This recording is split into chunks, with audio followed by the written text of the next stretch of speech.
last week, I think, and I was looking for some people, a reluctant voter, and I met Cheri when we were doing a project. KPV was doing a project at the college last year, and we couldn't finish it because of the COVID restrictions. But I'm just thrilled that she's here, and her story is fantastic. So with that being said, Cheri, thank you for coming, and I'm muting off.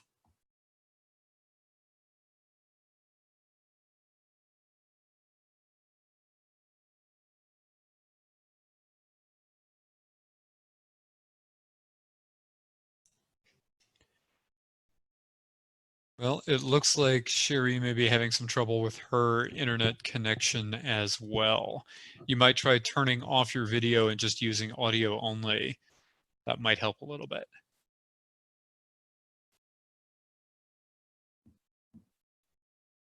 And Dave, if she wants to call me on my phone, uh-oh.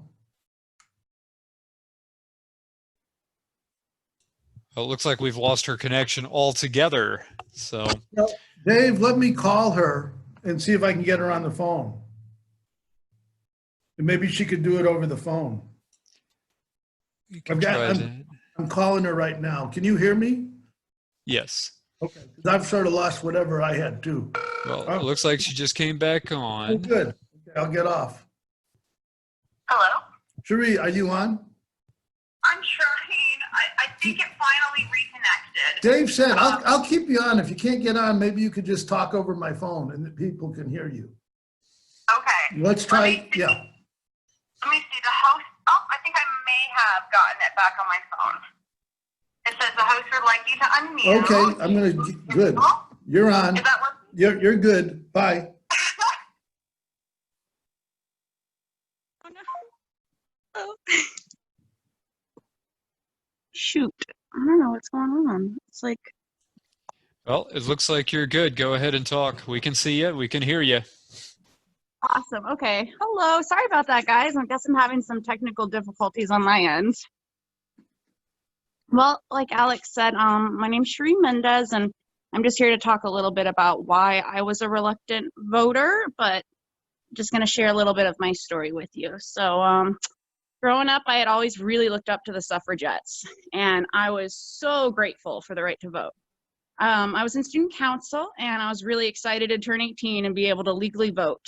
But shortly after turning 18, my relationship with my adoptive parents soured, and I ended up homeless. It started a years-long journey for me where I would find myself houseless and couch surfing, and I was usually more concerned with survival than with politics. But I still would try to find time to stand outside my local community college and register people to vote, and I voted in the 2012 presidential election. It was my first, and I was super excited, but I never voted in local elections. I didn't really think about them, and I had no idea how important that they were. So as the 2016 presidential election neared, my life had calmed down a lot. I was actually a blissful newlywed in 2016, and I felt really secure for the first time in years. So I was looking back at politics and surveying my two presidential candidates, and I was decidedly unenthused. I didn't feel like either candidate represented my interests or could understand my background or understand my current situation in life. I was thinking about having a family with my husband. I was thinking about the rising cost of living. I was thinking about our growing student loan debt and how we were going to make everything work with his military career. And it just didn't seem like anything that mattered to him or to me were even a blip on the main political party's radars. And I felt really disillusioned and disheartened because I had watched the last 4 years go by and didn't feel like much had happened with politics. I felt like I would vote for these people and they'd say whatever they had to get in office, but then they'd get in and wouldn't do the things they said they would do. So I looked at my choices and decided not to vote, and I didn't vote. That's not going to happen again in 2020, but a lot of things have changed for me in the last 4 years. I was finally able to attend college full time, and I've had the time to learn about exactly how our elections work, how our government works. I've learned exactly how important local elections are and how policies start at the local level. I've learned how much impact a single representative or a senator can have. I have watched them pay lip service to appreciating my husband's job, but then they turned around and played games with his paycheck, and I couldn't do anything about it. We were lucky and had an amazing local community. We lived in Homer at the time, thankfully, and you guys stepped in and helped us. Banks helped us. Our community saved us. The politicians didn't.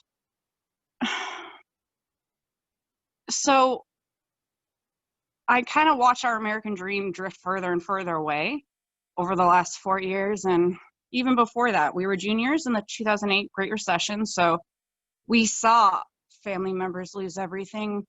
We have friends who graduated with bachelor's, master's, and beyond, and they can't find a job. We know friends who are part of 2-parent working households. One's active duty, one's a doctor, and they still can't afford daycare because the student loan debt is so high. And my husband and I don't really understand how we would be able to afford childcare if they can't. It's just something else that we worry about. We worry about the climate. We watched the Amazon burn, and then Australia, and then now our West Coast is burning. I often think about that old photograph from the Great Depression, migrant mother, and I think that it's only a matter of time before climate change is going to produce an equally iconic, distressing image. And I worry that if we have children, we're going to find ourselves fleeing a climate disaster with them. And that thought really fills me with dread. Overall, it's just, a lot of worry. And I understand that every generation has had its worries. Every single decade, there's something to worry about. But I feel like everything just kind of keeps piling on top of us.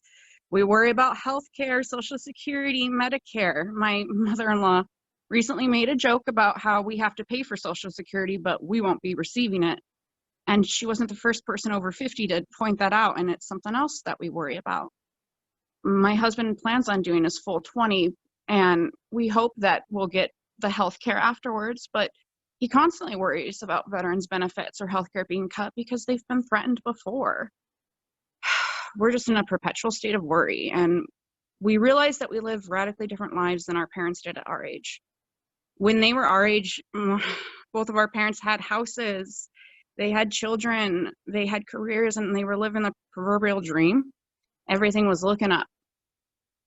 But I'm trying to remain optimistic, and I am trying to just tell myself that maybe our American dream is just being delayed a little bit. I'm not sure what the future is going to bring, but I'm going to vote in 2020, and I'll continue voting in local, state, and federal elections. I may not be wholly thrilled with my options again, but I hope that one day I won't be a reluctant voter, and I'll see a party or a candidate that fits my values. Voting's one way amongst many in which I can contribute towards our American democracy, and I hope the youth in our nation also find voting essential, and that they understand the importance that their vote can bring. And united, we can go forwards into the future together.